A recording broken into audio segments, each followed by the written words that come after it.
Hi there, Vibe Gardeners. Welcome to another episode of Vibe Gardening Fermentation, where I'm going to talk about how I make quick and crunchy pickles. Now, with that said, here we go. All right, guys, if you remember last year, I had published a short about how to make pickles. And it's really what it is, is that it's a quick process where there's no fermentation involved.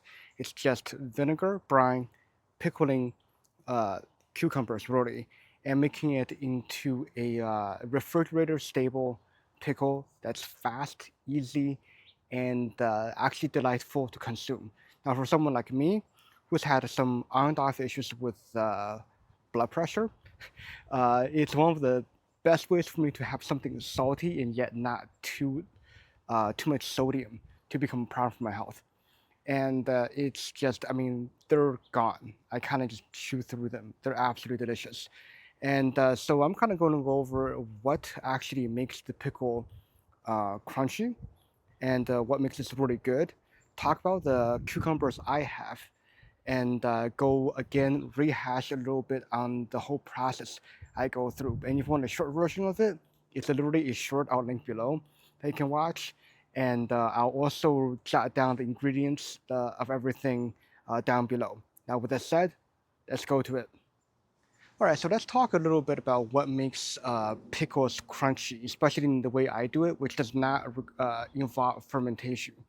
In that it really depends on the timing in which you harvest the cucumbers.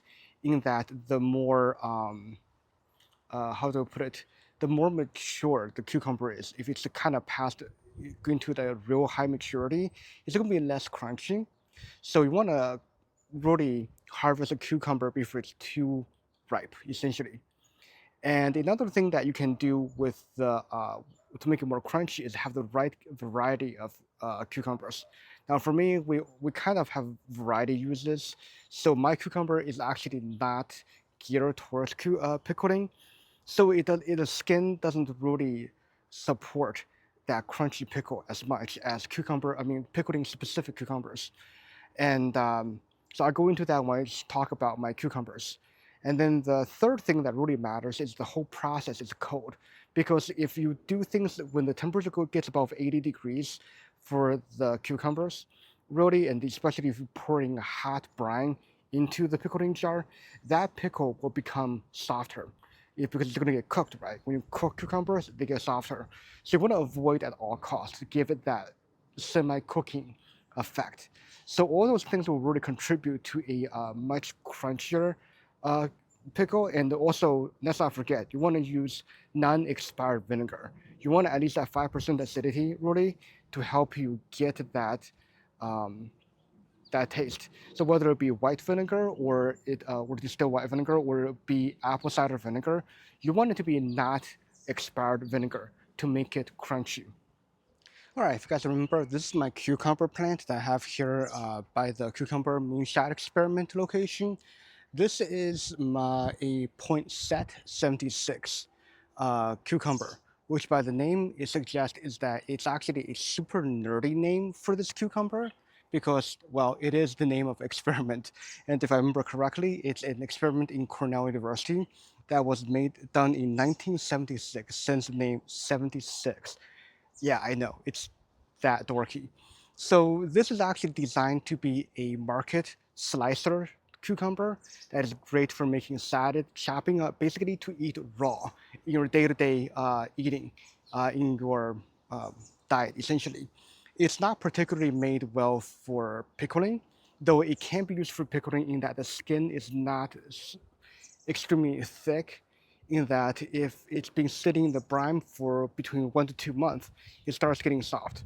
That's something I've experienced myself, but let's be honest here, I go through them so quickly that it kind of never goes past the 1 month mark anyway, if I make them in 32-ounce jars, or essentially 1 liter jars. And as I was showing in a minute, what you're really aiming for is that like 6 to 8 inch mark of these things, and you want to harvest them when it's still firm and not squishy, uniform dark green, so that it's right at its prime for pickling. And I think I got 3 of them at that size, and then I also have a bunch of other cucumber, probably slicer as well, from Jacob's Fresh Farm, from my farm share, my CSA that I belong to.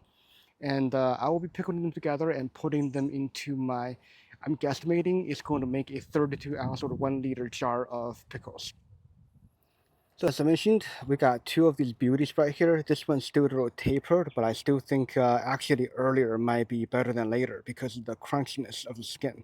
You can see we have the blossom in here, which I'll talk about in a little bit of how to keep that um, down to a minimum to keep it crunchy. And as you can see, it is about, my hand is about, well, 5.5 or so inches. So I'm guessing this is about 6 inches, and definitely this one, we're looking at a nice 6-inch cucumber here, and if you squish it, it is quite firm. This is a perfect prime cucumber for pickling. All right, guys, so I got all my ingredients here. So let's talk a little bit about what I'm going to be using, and we'll go through this step by step. So the first choice here is getting yourself a mason jar or something that you can pickle, store the pickle in. And I like this particularly in that it's going to show you the measurements of how much liquid or volume is in here, both in milliliters and cups and ounces for both measurement system. And this is actually what I keep using every year and reuse. And you can see here a little bit of rust on the rim. Make sure it's this type where you have a two-part lid here. This makes things a lot easier. And eventually, when things get a little crazy, you might want to even put on surround or plastic wrap here and tighten the lid, so it's easier for taking the lid off later. So the next portion is we're going to talk about making the brine, which is the stuff that makes it um, the pickle. And actually, that's the second step in making. But here we have a cup of water, and then we have we're also going to use a 1 part ratio of this white distilled vinegar. This is actually a year and a half from expiration, so I know that it is still fresh, and it's got 5% acidity, so it's going to be a 1-to-1 ratio. The minimum safe is three-part vinegar to 4-part water, but I want to do 1-to-1 to make sure it's safe. And this is for storing things. And then I'm also going to be using Himalayan pink salt, and I'm going to actually measure it here using my scale because it's in chunks. And the reason why we're using this is that we don't want to use iodized table salt. And the main reason why we're not using iodized table salt is that it's going to basically make the pickle not so presentation ready. It's going to, so iodine in iodized salt is going to basically make it more cloudy, give some weird coloration, stuff like that, which honestly, I mean, it's not the biggest deal for this type if you're fermenting it. Now that's a little different. That it has a bigger implication, but it's really for presentation. And I mean, why, right? Because I mean, I do have this pink salt anyway, and in most cooking instructions, they talk about using sea salt, and really Himalayan pink salt is essentially prehistoric sea salt with some minerals added, and that should be quite safe and fine for what we're doing. And I proved last year that it's quite fine. So then we're going to be, these are our garnishes we're going to put into the brine for the pickle, the cucumber pickles. So this is peppercorn. This is actually, I like this blend. It's got black peppercorn, green peppercorn, white peppercorn, and pink peppercorn. It has a flavor diversity once you put it in there. It's quite good. And then some minced garlic. And honestly, like I know I should be using my own garlic, but they're not done curing yet, and I don't know how much I'm going to plant next year yet. So I'm going to be using these from the supermarket. And here I also have, this is some fresh dill from Jacob's. I know I got some in my own garden, but I got this from my pickup last week. So I figured I might as well use them in the pickling.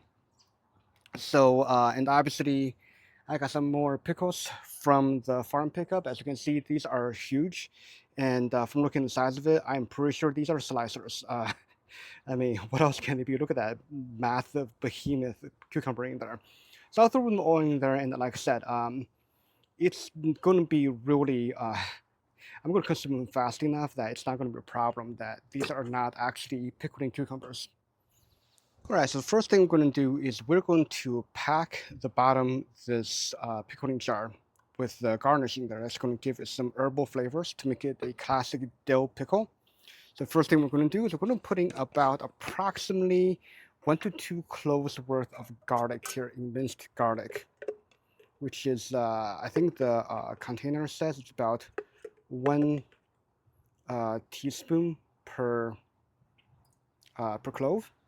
So right there we have approximately about anywhere between 1 and 2 teaspoons. And then we're gonna throw in ourselves some of our peppercorn. And it's gonna be really random to taste, and it's actually too much green in that batch. Let me get some variety in here. There we go. That looks kind of cute. There we go. Just a little bit. So whatever to taste you want. And then finally, we're gonna put in ourselves some of this fresh dill. Now, if it's off season and you don't have fresh dill, the one thing you can do is you can use dill seeds. So right now, I'm just gonna use the leaves only because that's got the most flavor. So I'm gonna basically chop off this one right here. And really just one leaf might be enough, but for safety, I'm going to pack a little bit more in here. And I got a clear wing hummingbird moth kind of just hang out with me here.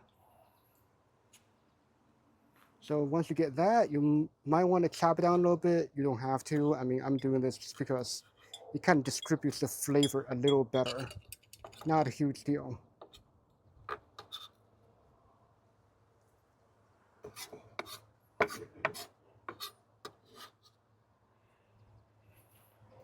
And here you have it, the base of our pickling. So in here. All right, now the next portion of what we're going to do is we're going to start packing the jar with our cucumbers. So the first thing we want to do is we want to chop off the end here. And the extension research says you want to chop off 1/6 inch or so of the end to make sure you see this portion. That's where the flour used to be. This stuff, if you leave it in there, is going to make your pickle not so crunchy, and we don't want that. So now that we have it, I'm going to make them into actually slices. Now we can do spears, so we can do the whole thing or whatever you want to do. But we like slices because we're going to probably pack it in sandwiches, burgers, and all that. And it's just, you know, what we do. So what we're going to do is we're going to just throw them in there, and basically however you want to essentially pack it. And we're going to do that for all the cucumbers that I can fit in there. Now looking at how it's kind of coming together, I feel like I might only be able to put in my cucumbers in there. We'll see if I have room for Jacob's.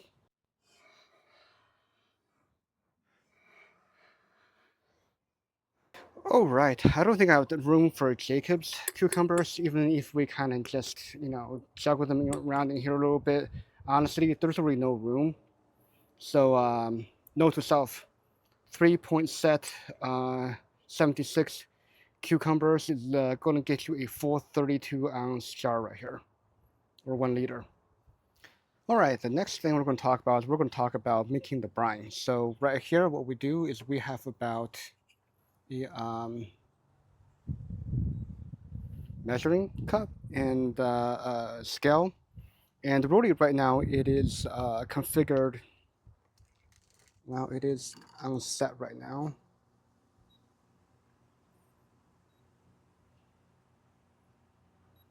There we go. So right now we're measuring grams, and what we're going to do is we're going to be measuring 3 grams. Because I know if you remember my video from last year, you'll remember that I have it at, have it at 6 grams. But that is a standard recipe, so you use 6 grams or 1 teaspoon per cup of brine. So for me, what I'm going to do is because of my blood pressure issues, I'm going to do 6 for 2 cups. Basically, right now, there we go, let me get this right.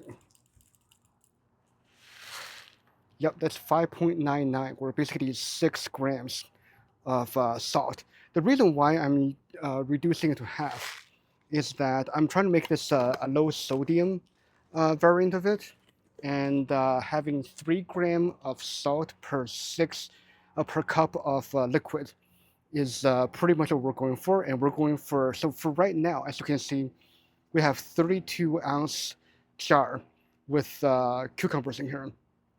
What I'm going to do is I'm always going to make half of the volume of brine. So I'm going to do about 16 ounces, 2 cups, or approximately half a liter of brine, just so that it's going to be safe here.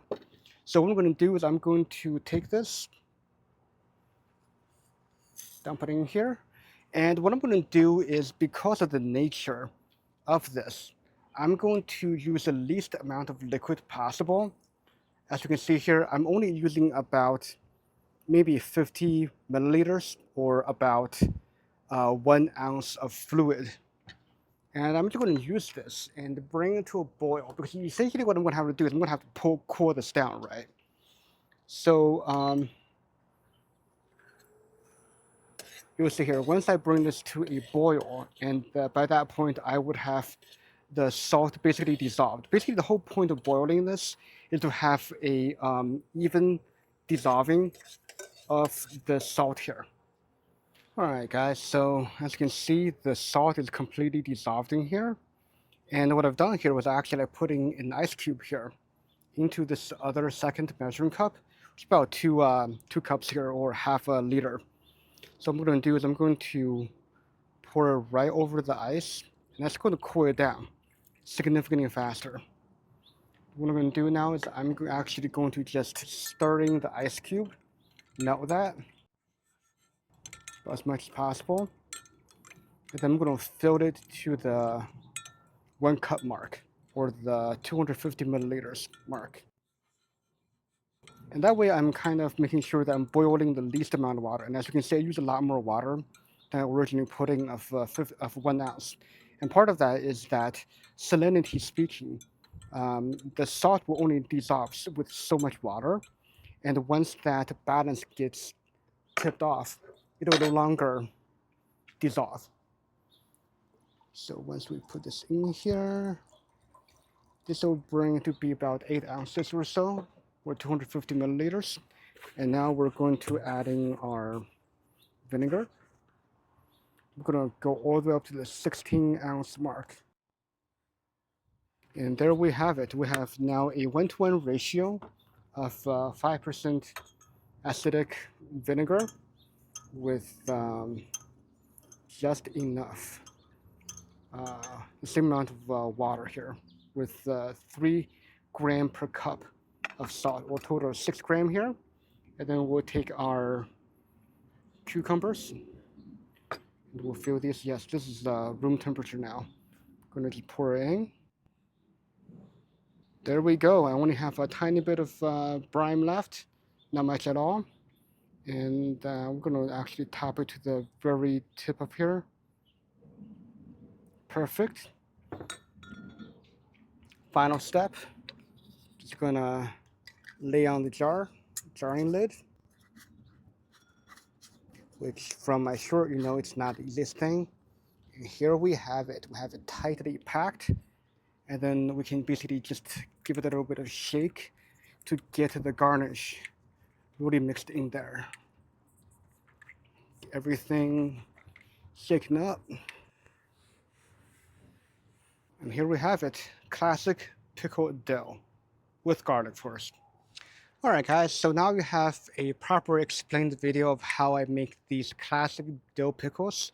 And that took me a pretty short amount of time. I didn't actually time myself, but whatever the video length is, you can probably interpolate that for your own skill set. But it's very simple. In the 3 Poinsett 76 cucumbers that are just mature enough, about 6 inches long, will be able to fill a 32-ounce jar of pickle for you, with the brine and everything. And exactly about 16 ounces of brine will get you this with dill, peppercorn, and garlic seasoning added to the marinade itself. So generally speaking, just wait for 3 days for this to come cured in your refrigerator, and it will be ready to consume by then. So until next time, guys, keep gardening and keep cooking. Let's go.